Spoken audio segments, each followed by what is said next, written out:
I want to start with a story of hope from the darkest period of the Jewish and human experience, written originally by Hugo Gryn. It was the cold winter of 1944, and although we had nothing like calendars, my father, who was my fellow prisoner there, took me and some of our friends to a corner in our barrack. He announced that it was the eve of Hanukkah. He produced a curious clay-shaped bowl, and began to light a wick immersed in his precious but now melted margarine ration. Before he could recite the first blessing, I protested at the waste of food.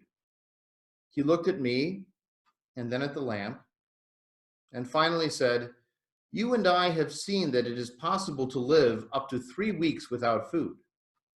We once lived almost 3 days without water, but you cannot properly live for 3 minutes without hope." Sometimes the hardest situation to live with is, I don't know. It's been the case for most of human existence. What happened at the beginning of the universe? Is this life and this world all there is? Why did this disaster happen? We've come up with answers that we thought were better than I don't know. Some would rather believe in anything or everything rather than live with the uncertainty of I don't know.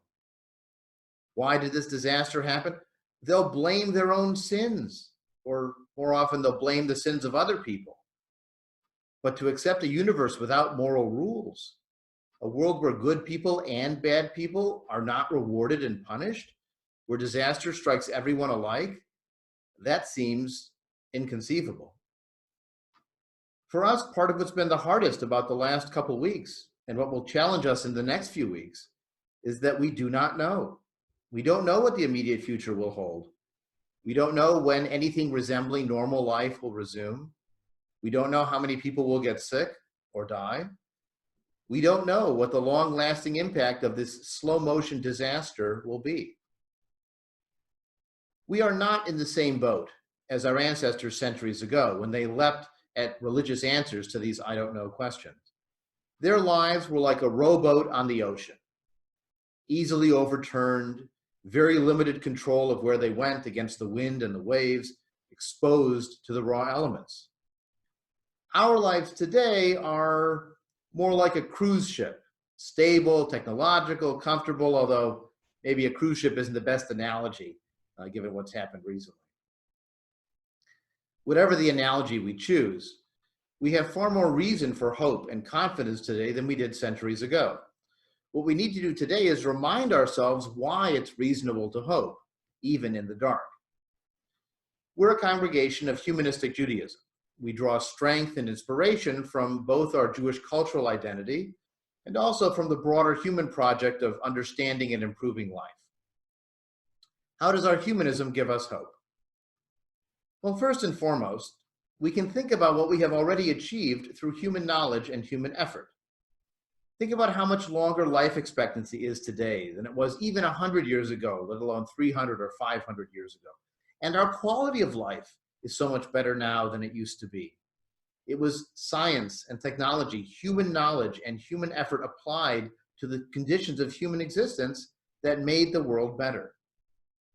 Just think about the importance of expertise and experts, people who specialize in epidemiology, in emergency medicine, in respiratory ailments, in logistics organization to make sure products get to where they need to go.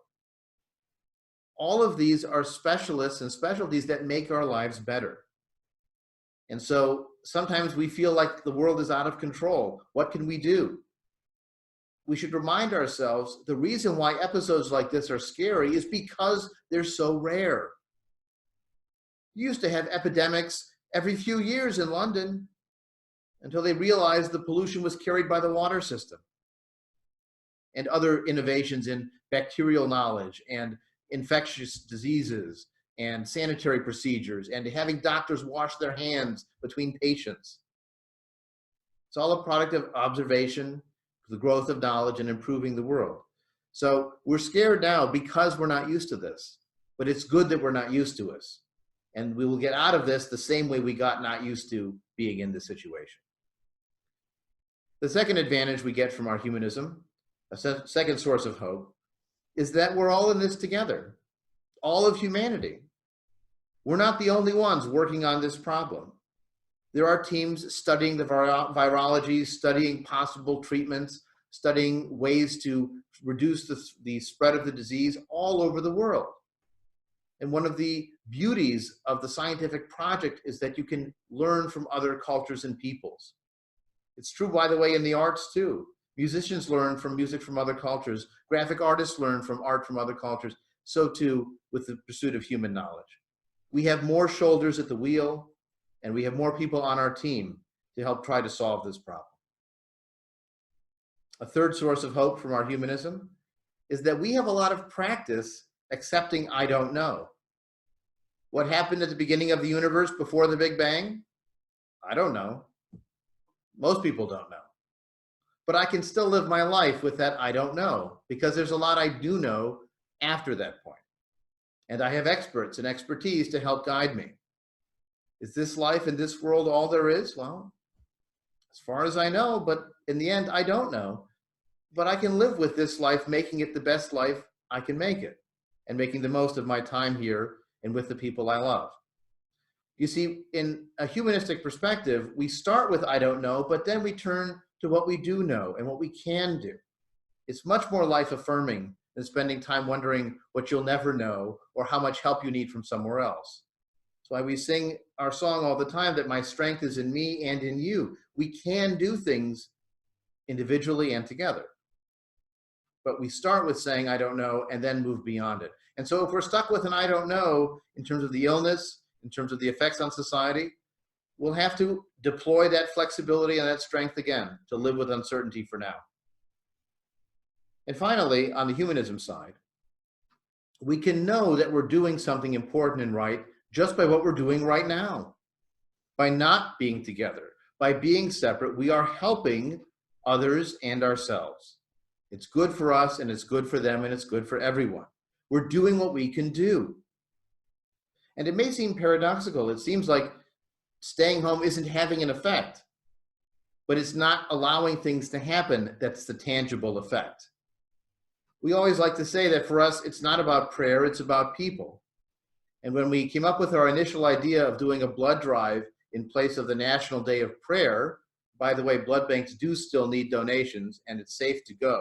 So if you can, please do consider making that donation. But when we made that idea to change the National Day of Prayer into a day of action and to do something, we realized our core message is don't just pray about it, don't just hope about it, do something about it. And so paradoxically, by doing nothing, we are doing something, and we know we're doing the right thing. Now, how do our Jewish connections give us hope?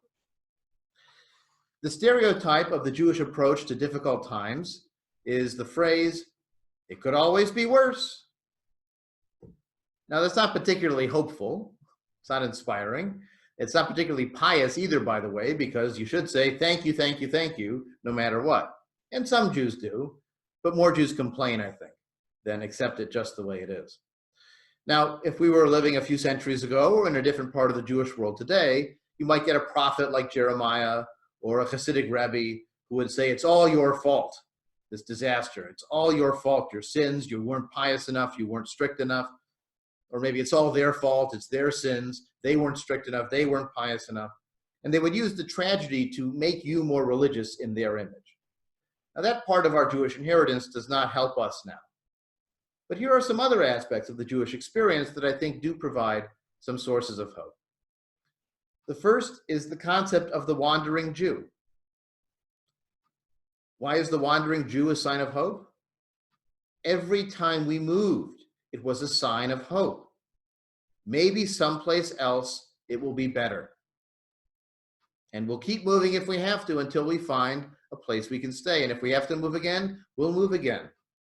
And we'll keep our identity and we'll keep our traditions as best we can in new environments. But we have the chance to improve our lives, and so we'll move. And so our ancestors, almost all of us, moved from somewhere else to here. That's true for the human story, but it's also true for the Jewish story. Even the Exodus story may not be historical, but that idea of leaving a difficult position for a lot better life somewhere else, that's the human experience. And so as we turn into Passover season in the next month, we can think about how that story of difficult time to joyous time, we hope will be reenacted even in our own days. In fact, the traditional word for Mitzrayim in Hebrew, the word for Egypt, Mitzrayim, is related to the word tsar, narrow. And so it was from a place of constriction and restriction to openness and freedom that we moved in that story. And so too, we hope in our own lives, from limited horizons to broader horizons. A second strength from the Jewish experience is the value of human community. The original shrine for Jews to meet at was the temple, the Jerusalem temple. There was only one, and they wanted to wipe out all the competition. And so they said you were only allowed to offer sacrifices and prayers at the Jerusalem temple. But that temple was destroyed in 70 of the Common Era, and the center of Jewish life shifted. In fact, these developed even before, but the synagogue, in Hebrew, the Beit Knesset, was a new place for Jews to meet when they couldn't go to the temple. First before, when they lived too far away, and then after the temple was destroyed. But the shift is not only a shift in location and size, it's also a shift of attention, because the temple in Jerusalem was the Beit El, the house of the God. The synagogue was the Beit Knesset, the house of people meeting each other. Think of the modern Hebrew term Knesset for the parliament. It's the place where the representatives of the people meet. And so this house of meeting defined Jewish community. There's a story that's been making the rounds online now, a passage from the Talmud, where a man is found in the bottom of a boat drilling into his seat. And people say to him, "What are you doing?" He says, "Well, I'm only drilling into my seat. What does it bother you?" And they say, "Don't you realize if you drill through your seat, the whole boat goes down?" There's a sense of the interrelatedness of people, the interdependence of each other with each other. We have the story of Abraham negotiating with God to save the city of Sodom. If you can only find 10 righteous men, maybe it will be saved. And that number 10 reappears in the concept of a minyan, a minimum prayer quorum to define community and a ritual service. Even in the shtetl world, you had a whole series of what were called chevras, or community self-help associations. The Chevra Kadisha was the one that handled the dead, but there were other chevras for other social services. And I love the fact that a chevra has the same root as the word chaver, friend. In fact, in the Jewish left in the 1920s and 30s, they would call each other chaver. It was comrade, too. And chaverschaft was comradeship, but it was also friendship, fellowship, communityship. These are all our roots from the Jewish experience. We're in this together, not just humanity as a whole, but our family, our friends, our fellows, our chaverim, whatever we mean by that. A third strength from the Jewish experience is flexibility. Throughout our history, we have always changed to respond to new circumstances. We changed from a national community with a king to an ethno-religious identity that was led by priests and with a written religious document. And then we shifted from one Jerusalem temple to unlimited synagogues all over the world. We changed from rooted in one place to a diverse international family, and we've always changed how we celebrate who we are, and we've changed who we are. Think about Passover. For our ancestors, it would have been inconceivable to celebrate Passover without a massive sacrifice of lambs at the temple in Jerusalem, where you roasted the lamb and ate the whole thing in one night. It wouldn't have been Pesach, it wouldn't have been Passover without the roasted whole lamb and the temple in Jerusalem. But guess what? Here we are, still celebrating spring, still calling it Pesach, still sharing it with matzah and maror, just as it says in the Hebrew Bible. We're still asking questions, even though those questions themselves have changed over time. The original 4 questions asked, why on this night do we only eat roasted meat?